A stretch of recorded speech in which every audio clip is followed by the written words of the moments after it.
I went to the movie theater recently to see a movie by myself, one person. And I kind of knew this going in, but I wasn't really prepared for the shock of it. I got to the movie theater, and this is a theater that doesn't charge a lot of money. They're known for being lower cost, which is fine.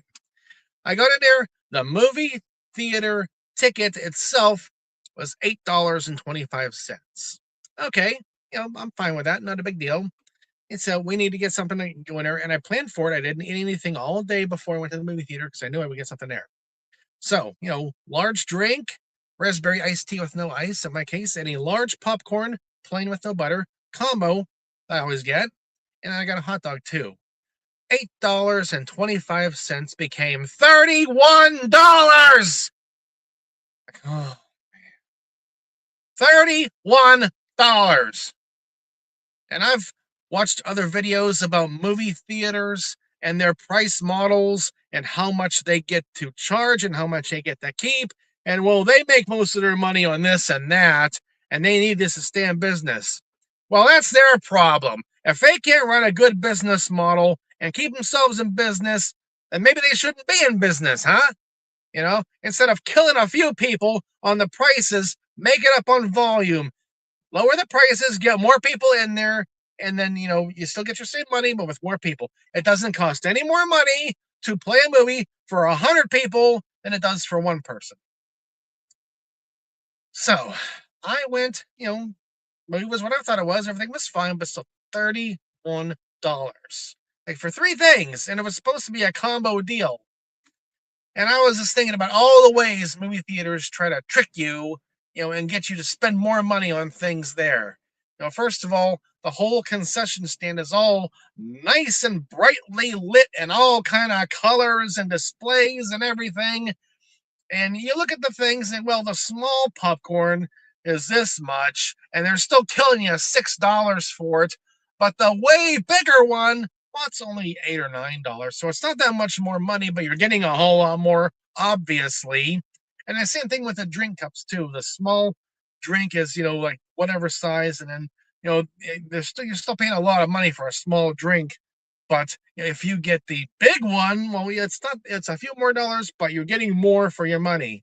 So you make it up on value there, make it up on volume.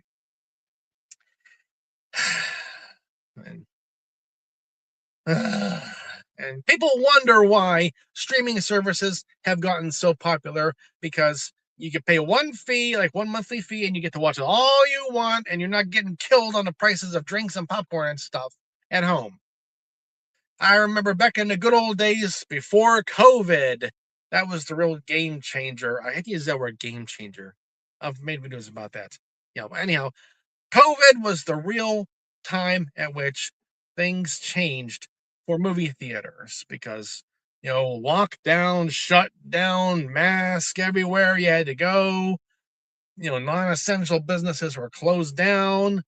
And so movie theaters, went, crashed down. And it took a few years for people to start getting over the whole COVID thing and bring things back. Yeah, but it never came back to what it was before. So they've had to make it up by killing everyone who comes in there for a ridiculous amount of money. And so you have to find ways to make your best value. Way back years and years ago, someone I know, let's put it that way. Someone I know was really good at lining up movies. They would look at the movie schedule. Okay, this movie starts at this time and this time and this time and this time. And then this movie starts at this time, this time, this time, and this time. And the movie runs for, say, 110 minutes. And just allow in there 10, maybe 15 minutes for previews. And so when the movie theater starts the thing at 2 o'clock, you're going to end around 4:05, maybe 4:10.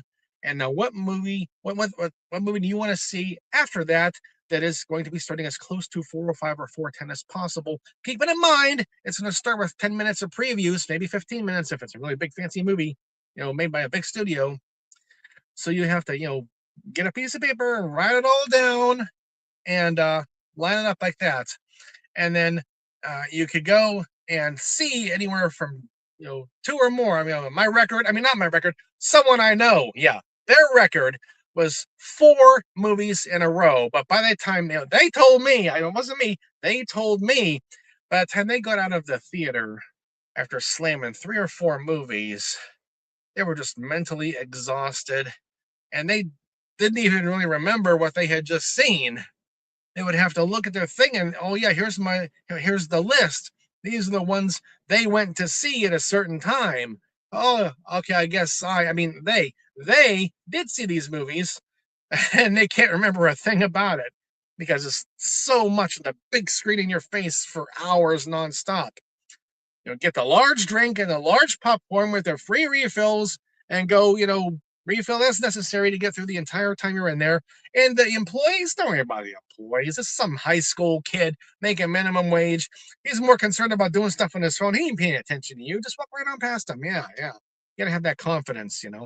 That's why I know that's what the other person told me how it's done.